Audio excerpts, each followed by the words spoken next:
सुना है सलीम शहजाद साहब, आपने एक नावल ऐसा लिखा कोविड से तकरीबन 1 अशरा कबल, उसमें अलामत आपने सारी लिख दी थी, तो ये कैसे हुआ था? असल में 2019 में मुमताज़ बुखारी साहब जो सिंधी नावल निगार हैं, उन्होंने अचानक ये मेंशन किया कि आपके नावल में कोविड की जो पूरी सूरत हाल है वो 2012 में कैसे आ गई। वाह। एक नावल शायद वैसे ही लिखा जाता है, तो मुझे भी एक दोस्त ने कहा था कि आपने एक नावल लिखा है, कम से कम 2 नावल लिखने के बाद ही बंदा नावल निगार हो सकता है। नावल की जोड़ी होनी चाहिए। नावल की जोड़ी होनी चाहिए। जो लोग सोशल मीडिया के ज़रिए मशहूर हो रहे हैं, उन्होंने मार्केट ख़राब नहीं की सीनियर शोरा की? देखें, सीनियर शोरा की मार्केट तो मैं नहीं समझता कि उन्होंने ख़राब की है, उन्होंने अपनी मार्केट ख़राब की है। असल में जो सोशल मीडिया के लोग हैं या जो उनका मतमा नज़र सिर्फ रातों रात मशहूर होना है, रेटिंग। मेरा नहीं ख्याल कि आने वालों वक्तों में क्या सूरत हाल होगी, लेकिन ये मैं बता दूं और यकीनन मैं ये समझता हूं कि जो जैनवन शायर है वो उसकी दरियाफ्त हो सकता है कि अब सदियों में हुआ करे, सालों में नहीं, सदियों में। जब कोई नई शायरा आती है तो उसके लिए हम एक टर्म यूज़ करते हैं, ये उभरती हुई शायरा हैं। अदब में मैं जानना चाहता हूँ अपनी और अपने सामईन और नाज़रीन की मालूमात के लिए कि जब एक नया लड़का आता है उसके लिए क्या टर्म इस्तेमाल होती है?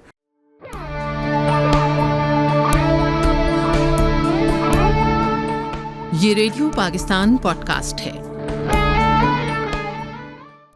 अस्सलाम वालेकुम। रेडियो पाकिस्तान के एक और स्पेशल वीडियो पॉडकास्ट के साथ मैं हूं मेज़बान और प्रोड्यूसर सज्जाद परवेज़, और आज हमारी मेहमान शख्सियत सलीम शहजाद साहब। इनका ताल्लुक़ अदब के शोबे से है और इस साल इनको हुकूमत पाकिस्तान ने शोबा अदब के मैदान में तमग़ा इम्तियाज़ भी अता किया। सलीम शहजाद साहब, मैं आपको रेडियो पाकिस्तान के वीडियो पॉडकास्ट स्टूडियो में खुश आमदीद कहता हूँ। बहुत मोहब्बत सर। सबसे पहले तो हमारी तरफ से मुबारकबाद कबूल कीजिए कि हुकूमत पाकिस्तान ने आपको अदब के फ़रोग़ में इतना एक बहुत पाकिस्तान का जो एक नुमायाँ एज़ाज़ है वो अता किया।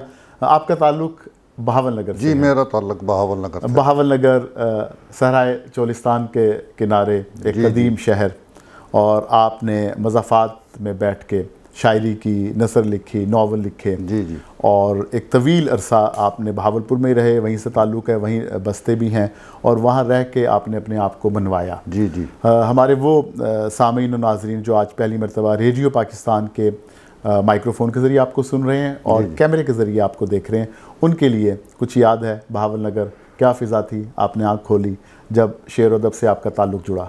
हाँ जी, मैंने जब आँख खोली तो बहावल नगर क्योंकि बहुत पसमानदा इलाका है और वहाँ पे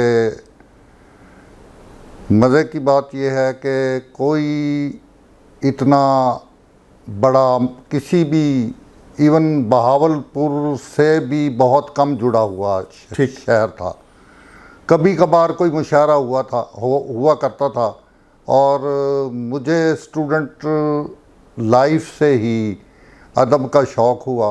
और दरअसल मैं अगर अपने असातिज़ा में से तजम्मुल जलाल बुखारी साहब का नाम या काजी हबीबुर रहमान साहब का नाम या ऐशे जहाँपुरी साहब का नाम ना लूँ तो आज जो सलीम शहजाद आपके सामने बैठा है ये यकीनन ना होता। मेरी इब्तदा में स्कूल के ज़माने से ही तजम्मुल जलाल बुखारी साहब ने हिम्मत बंधाई और उन्होंने मुझे इस तरफ राग़ब किया और मैं ग़ालिबन छठी जमात से ही ये बच्चों के तमाम नावल जो होते थे, बच्चों के रसायल होते थे, वो पढ़ता था। और फिर मैंने ये लिखना भी, आप यकीन करें कि मैंने 9th में पहली नज़्म लिखी। अच्छा। थी तो वो जो मेरे उस्ताद थे उनको पसंद आई तो फिर उन्होंने मुझे कहा कि आप लिखते रहा करें। वाह। ये इसकी इब्तदा है सर। आपने नज़्म से इब्तदा की। बाद में आप नसर में भी आए, नावल भी लिखा। तो सलीम शहजाद साहब, उस वक्त जिस तरह आपने अपने असातिज़ा का नाम लिया, बहावल नगर की बात करें तो जो इल्मी अदबी फ़िज़ा थी उसमें कौन अहम शख्सियात थी वहाँ? जी, जिस वक्त मैंने लिखना शुरू किया उस वक्त बहावल नगर में जो अहम शख्सियात थीं वो दो शख्सियात तो ऐसी अहम थीं। एक जमशेद अली अंजम साहब थे, ठीक। एडवोकेट थे, और एक ऐश शाह जहाँपुरी साहब थे। ठीक। और इन दो शख्सियात ये, और उससे पहले भी असल में ना, मैं आपको थोड़ा सा एक बैकग्राउंड बताना भी ज़रूरी समझता हूँ जी। कि 1935 में बहावल नगर में एक अदबी मजलिस बनी थी। अच्छा।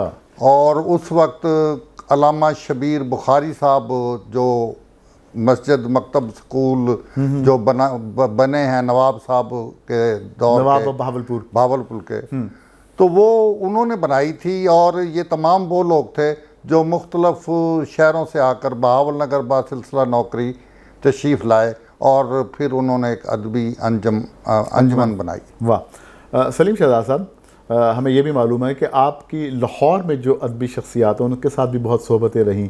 आप बहावल नगर में रहते थे, लाहौर आना जाना, किन किन से आपका ताल्लुक़ रहा? देरीना जो कौन सी शख्सियात याद आती हैं, ये क्या माजरा है?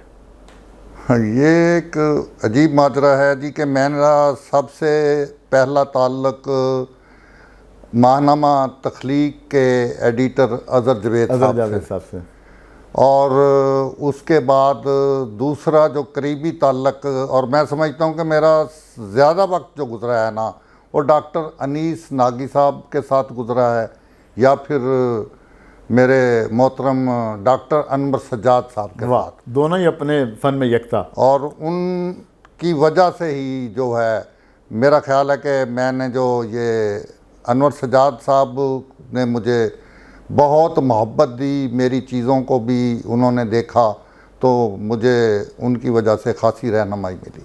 और अनीस नागी साहब के साथ भी आपकी बड़ी? अनीस नागी साहब के साथ मेरी बहुत ही दोस्ती थी, बल्कि अगर मैं ये बात करूं कि जब भी वो कोई नया नावल लिखते थे तो वो मुझे ख़त के ज़रिए या फ़ोन के ज़रिए आगाह करते थे कि भी आप बहावल नगर से लाहौर तशरीफ़ लाएं, मैंने एक नया नावल लिखा है और उसमें आपसे डिस्कशन करनी है। अब मेरे लिए सबसे मोतबर बात है कि इतना बड़ा आदमी, एजाज़ की बात है, मेरे बहुत बहुत ज़्यादा एजाज़ की बात है, इतना बड़ा आदमी।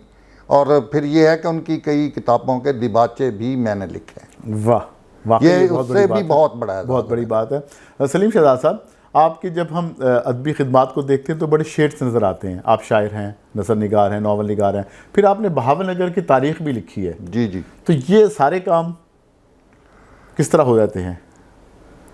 ये इस तरह है सर कि इब्तदा में तो मैं शायर ही हूँ और शायरी से मैं नसर की तरफ आया। मैंने सराइकी में अपने दो नावल घाण और पलूता लिखे और अल्लाह के फजल व करम से उन दोनों नावलों को बहुत पजीराई भी मिली। और फिर असल में हुआ ये था कि जब मैंने नावल सराइकी ज़बान में पढ़े तो मुझे यूँ महसूस हुआ कि शायद हम बहुत पीछे रह गए। सराइकी अदब में नावल की तादाद बड़ी कम है।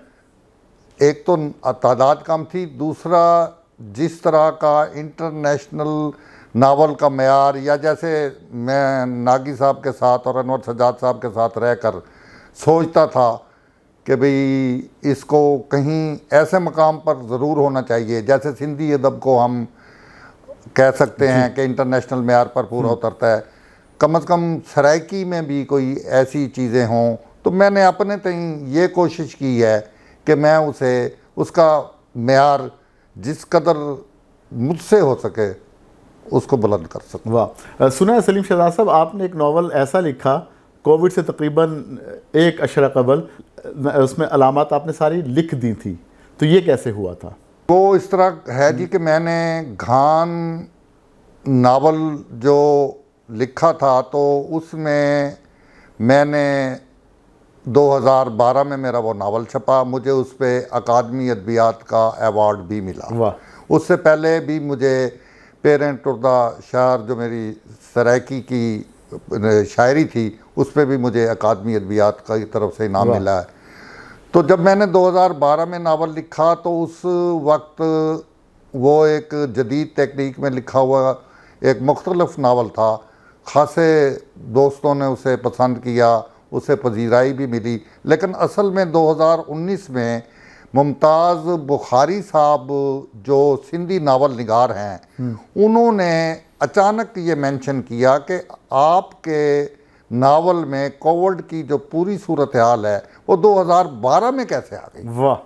तो क्योंकि उस नावल में लोगों ने मास्क पहने हुए हैं, एक दूसरे से दूर रहने की हिदायत की गई है, लोगों को बुखार होता है वो एक दूसरे से मिलना जुलना तर्क कर देते हैं। इसी तरह की जो सारी सिचुएशन थी वो पूरी मंजर निगारी जब उन्होंने बाकायदा उन्होंने कोट किया कि ये इन सफ़ात पर ये चीज़ें मौजूद हैं, ये आपने 2012 में कैसे लिख लिया।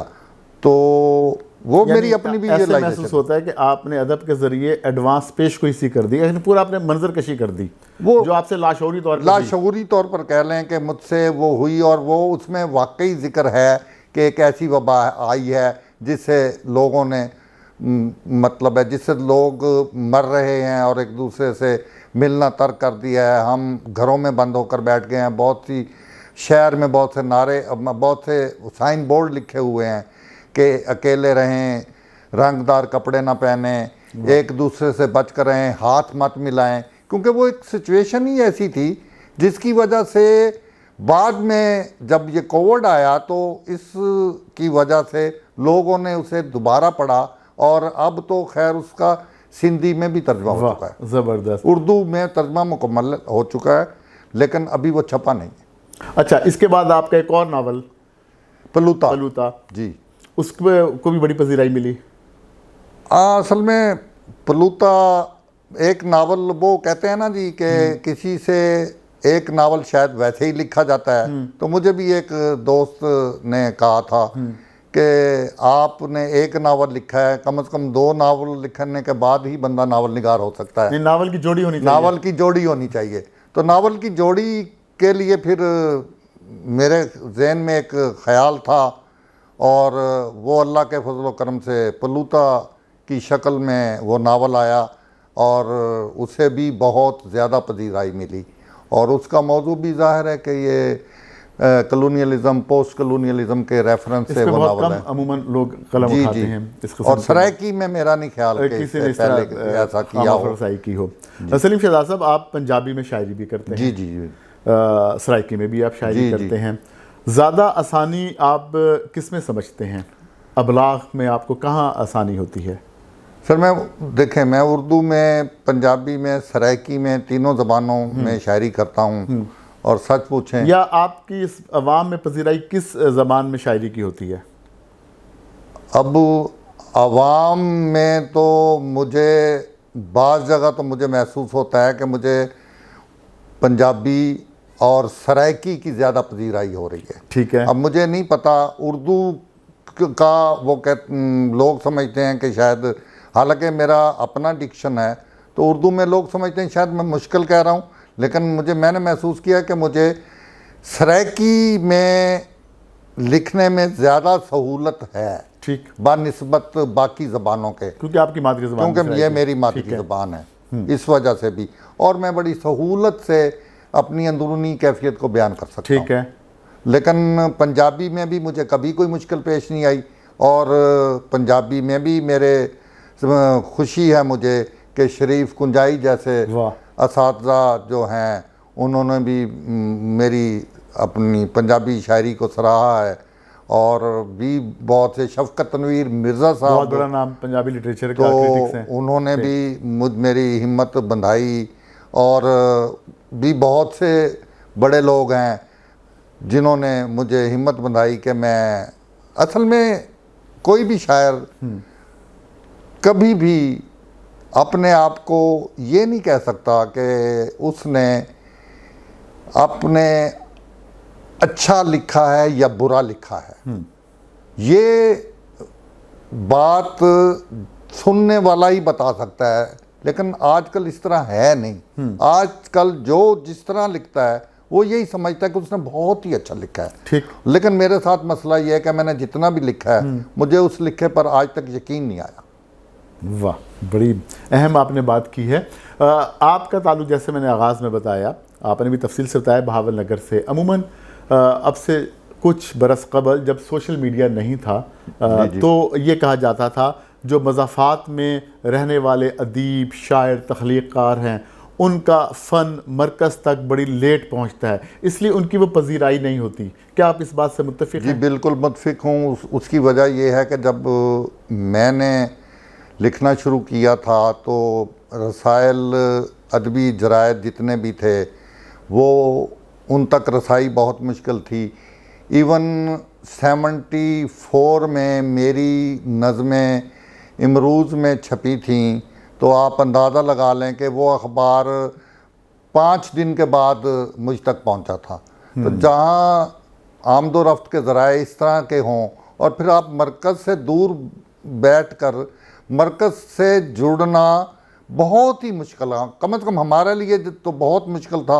आजकल तो बहुत ही आसान है कि आप लिखते हैं 1 सेकंड में आप दुनिया में चले जाते हैं। यही अब इससे बात, आज के दौर से अगर हम बात करें, अब तो आपने फेसबुक पे एक मिसरा लिखा, वीडियो बनाई, आप रातों रात हिट हो जाते हैं, कोई क्राइटेरिया नहीं है। जी जी। लेकिन सोशल मीडिया के ज़रिए जब आप शायरी करते हैं तो मयार जो मुरवजा असूल हैं अदब के, बाज़ औक़ात उनको अमूमन मद्देनज़र नहीं रखा जाता। जी जी। तो आप क्या समझते हैं कि जो आज का शायर है, जो नौजवान शायर है, उसकी शायरी को हम कैसे परखेंगे कि ये एक जेन्युइन शायर है? क्योंकि सोशल मीडिया के ज़रिए मशहूर होना और किताबों के ज़रिए मुख्तलिफ़ अदबी रसाइल में छपना, तनकीद निगारों की आरा हासिल करना, दोनों मुख्तलिफ़ चीज़ें हैं। गुजारिश ये है कि बल्कि इसको और बताओ, क्या जो लोग सोशल मीडिया के ज़रिए मशहूर हो रहे हैं उन्होंने मार्केट ख़राब नहीं की सीनियर शोरा की? देखें, सीनियर शोरा की मार्केट तो मैं नहीं समझता कि उन्होंने ख़राब किया है। उन्होंने अपनी मार्केट ख़राब की है। असल में जो सोशल मीडिया के लोग हैं या जो उनका मतमा नज़र सिर्फ रातों रात मशहूर होना है, रेटिंग, और अगर कोई चीज़ किसी को मशहूर कर जाती है, बेशक वो वज़न में हो ना हो, जिस तरह भी हो, लेकिन अवाम में पजीराई सोशल मीडिया के ज़रिए ही हो रही है। और जो मेरी एज के लोग जो सोशल मीडिया को इसका इस्तेमाल इतना नहीं जानते, उनके लिए मेरा ख्याल है कि ये आने वाला दौर जैसे आर्टिफिशियल इंटेलिजेंस का है, और आर्टिफिशियल इंटेलिजेंस के ज़रिए मैं सोचता हूँ कि आप नज़्म कह लें, गज़ल कह लें, लेकिन आप उसमें रूह कहाँ से लाएंगे? यानी ओरिजिनल तख्लीकार के लिए चैलेंज है, बहुत बड़ा चैलेंज है। और ये चैलेंज मेरा नहीं ख्याल के आने वालों वक्तों में क्या सूरत हाल होगी, लेकिन ये मैं बता दूं, और यकीनन मैं ये समझता हूँ कि जो जेन्युइन शायर है वो उसकी दरियाफ्त हो सकता है कि अब सदियों में हुआ करे, सालों में नहीं, सदियों में। क्योंकि एक ज़माने में तो कहा जाता है ना, 1 सदी मीर की, 1 गालिब और 1 इकबाल। जी। उसके बाद तो ठीक है। आज भी गालिब के मज़ामीन देखें ना, गालिब आज भी उतना ही बड़ा शायर है जितना उस दौर में था। और मेरा ज़ाती ख्याल है कि आने वाली सदी में गालिब मज़ीद दरियाफ्त होगा। ठीक। एक बात, मुशायरे, अब दोबारा मुशायरों का चलन हो गया है। जी जी। लेकिन उसमें भी हम देखते हैं ख़ासतौर पर जो ख़वातीन शायरा हैं, जी जी, जो ख़वातीन हमारी शायरात हैं, तो जब कोई नई शायरा आती है तो उसके लिए हम एक टर्म यूज़ करते हैं, ये उभरती हुई शायरा हैं। अदब में मैं जानना चाहता हूँ अपनी और अपने सामईन और नाज़रीन की मालूमात के लिए कि जब एक नया लड़का आता है उसके लिए क्या टर्म इस्तेमाल होती है, और ये कब से सिलसिला चल रहा है? बड़ा मुश्किल सवाल है जी। उभरती हुई शायरा तो यकीनन हर दौर में ही इस्तेमाल होता है, लेकिन नए नौजवान के लिए शायर देखें, के लिए, उसके शायर लिए, के लिए। शायर के, नए नौजवान और शायर के लिए हम उसे कहते हैं कि नौजवान शायर। ठीक। हम उसे उभरता हुआ नहीं कहते, उभरती हुई शायरा नहीं कहते, नौजवान शायर। ठीक। और उसके लिए मारूफ का लफ्ज़ भी बहुत बाद में इस्तेमाल करते हैं, लेकिन उसे नौजवान शायर के तौर पर लेते हैं। ये खासा पेचीदा अमल है, आपने सही निशानदेही फरमाई है। अच्छा सलीम शहजाद साहब, माशाल्लाह अब तक कितनी किताबें आ चुकी हैं आपकी? मेरी 4 उर्दू नज़मों की किताबें आ चुकी हैं, 2 पंजाबी नज़मों की किताबें आ चुकी हैं, 2 मेरे तराजम की किताबें आ चुकी हैं, और एक मेरी तारीख़ ज़िला बहावलनगर की किताब आ चुकी है। और वो बहावलनगर में पहली मरतबा मैंने ही कलम उठाया और उसको मेरा फील्ड वो इस तरह हुआ कि एक मरतबा मुझसे ये तारीख़ पाकिस्तान पंजाबी अदबी बोर्ड ने मेरे ज़िम्मे लगाई थी, मैंने लिखी थी, उसका मसौदा मुझसे गुम हो गया था। फिर नए सिरे से मुझे ये जो लिखना पड़ा। एक मेरी अनीस नागी साहब पर मुरतब किताब है, और इसी तरह मेरे 2 नावल सरायकी के हैं, और अभी मेरी 4 किताबें पाइपलाइन में मौजूद हैं। नज़मों की किताब मेरी इंशाल्लाह इसी साल आने वाली है, नई नज़मों की। और बैक वक्त पंजाबी की और उर्दू की मेरी जो नज़मों की किताबें हैं वो इंडिया और पाकिस्तान से बैक वक्त छपी। वाह, मैं यही पूछना चाह रहा था कि आपकी जो शायरी की किताब है, नसर की हैं, शायरी सराइकी में, पंजाबी में, इनके तो हमसाया मुल्क हिंदुस्तान में भी तो तराजिम और वहाँ से शाये भी तो हुई है ना? जी जी, मेरा ये पलूता नावल जो है सराइकी वाला, इसका जो तर्जमा हुआ था वो भी इंडिया से शाया हो चुका है। वाह, मुस्तकबिल में क्या हम तवक्को कर सकते हैं कि आपके कलम से उर्दू में भी कोई नावल तख्लीक हो? जी यकीनन, अगर मेरा ज़हन और मेरे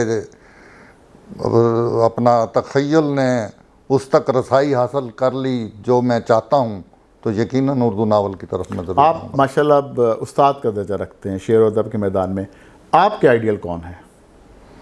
मेरे आइडियल बुनियादी तौर पर तो नसर में अनवर सज्जाद, वाह, और नज़्म में मजीद अमजद और अनीस नागी। वाह, ज़बरदस्त। जब आपको इतला मिली कि आपको हुकूमत पाकिस्तान तमग़ा इम्तियाज़ दे रही है, क्या माहौल था? सबसे पहले आपने ख़बर किससे शेयर की, कैसा फ़ील किया?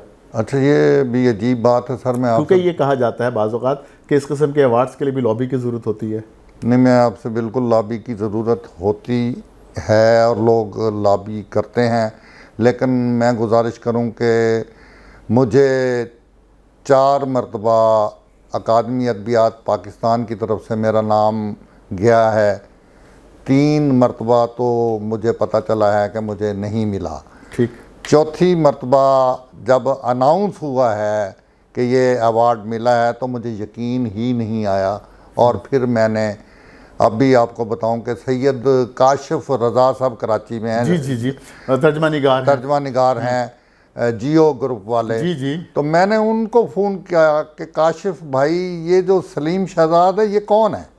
तो उन्होंने कहा ये आप ही हैं। अरे वाह। तो फिर मैंने कहा मुझे अंदाज़ा नहीं, और वो आप अंदाज़ा लगा लें कि मतलब किस तरह की बंदे की कैफियत होती है। वैसे आपने फ़ोन मुझे भी किया था कि अखबार में देखो किस किस के नाम आए हैं। हाँ मैंने, हाँ बिल्कुल मुझे याद है। हाँ, उसके फौरी बाद मैंने आपको किया था सज्जाद साहब, मैंने आपको भी फ़ोन किया था, क्योंकि मुझे यकीन नहीं था। मेरा ख्याल था कि मुझे अवार्ड नहीं मिलेगा, और कम से कम ये किसी किस्म का तमगा जो है ना, या तो छोटे शहरों को नज़रअंदाज कर दिया जाता है, और यकीनन नज़रअंदाज कर दिया जाता है, क्योंकि उनका काम बड़े शहरों तक पहुंचता ही नहीं है। जब पहुंचता है तो फिर और पहुंचता भी नहीं है। और फिर मज़े की बात यह है कि जो कमेटियां बनी होती हैं ना, उन कमेटियों में भी नुमाइंदगी वहाँ के लोगों की नहीं है। कोई किसी को नहीं जानता, और अगर जानता भी है तो वो जानबूझकर अनजान बन जाता है। ये आपकी आखिरी अब तक की किताब जी, ये मेरी अब तक, और इसको बड़ी अदबी हल्कों में पज़ीराई मिली है। जी जी। कितनी इसमें नज़में, क्या इनका मौजू के ये तमाम नज़में, इसमें मैं बुनियादी तौर पर इब्तदा तो मैंने गज़ल से की थी, उसके बाद मैं आज़ाद नज़म की तरफ, और फिर एक तहरीक जो 1960 की शायरी की चली थी, इफ्तिखार जालब, अनीस नागी। और मज़े की बात बताऊं, मुझे ये मतलब मेरे लिए खुशी की बात है कि असल में मेरी किताबें उर्दू नज़मों की जितनी भी छपी हैं उनका इंतखाब मेरे बहुत ही मोहतरम उस्ताद मोहम्मद सलीम और रहमान साहब ने बहुत बड़ा नाम है। किया, और मोहम्मद सलीम और रहमान साहब की रहनुमाई अगर ना होती तो हो सकता है कि मैं मतलब है ये बहुत ज़्यादा नहीं तो हो सकता है कि मैं बहुत सी फजूल चीज़ें लिख कर उसको भी शाया करवा देता, लेकिन उन्होंने मुझे हमेशा कदम कदम पर गाइड किया इस किताब तक और आने वाली किताब तक। मोहम्मद सलीम और रहमान साहब को मैं किसी तौर नहीं भूल सकता कि उन्होंने मेरी बड़ी रहनुमाई की। आपके से इस्लाह लेते हैं बच्चे आते हैं, तालिबा तालिबात? हजूर वो इस्लाह का तो ज़माना ही चला गया। अच्छा, अब कौन सा ज़माना अब तो उस्ताद आते हैं मेरे पास। यकीन माने मेरे पास उस्ताद आते हैं, बल्कि लोग कहते हैं कि ये बुरी बात है, लेकिन मैं उसे अच्छी बात समझता हूँ कि मेरे पास जो भी आता है मैं अपनी नज़्म, अगर मैंने आज कोई ताज़ा नज़्म कही है तो उस नौजवान के सामने भी रख देता हूँ जिसने अभी लिखना सीखना होता है कि ये देखें अगर इसमें कोई कमी है तो मुझे सीखने का अमल जारी सारी रहता है। ये यकीन रखते सर हैं। मैं अभी तक सीख नहीं पाया, यकीन माने, और लोग समझते हैं ये ताली है या ये मजाक कर रहे हैं, ये कतन कोई मजाक नहीं। मैं नज़्म सीखने के जतन में हूँ, लेकिन नज़्म को मैं नहीं तलाश पाया या नज़्म मुझे तलाश नहीं कर पाई।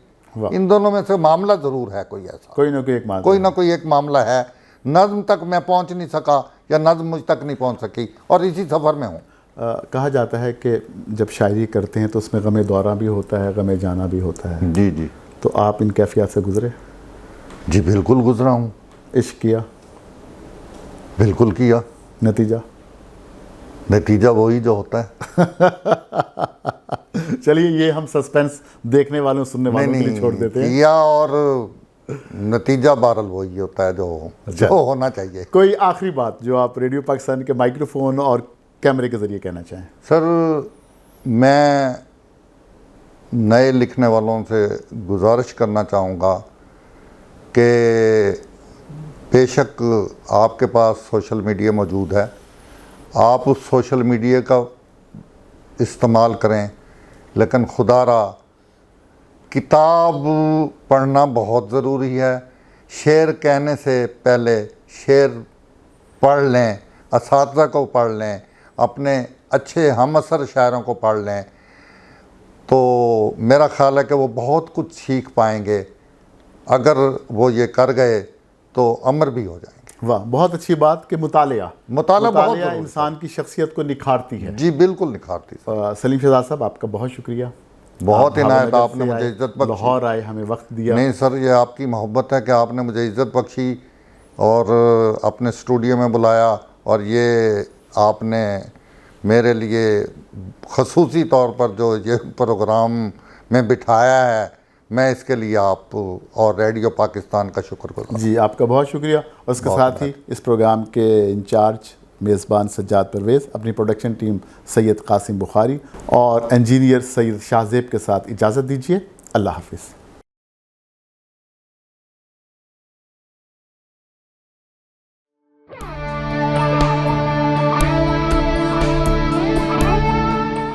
ये रेडियो पाकिस्तान पॉडकास्ट है।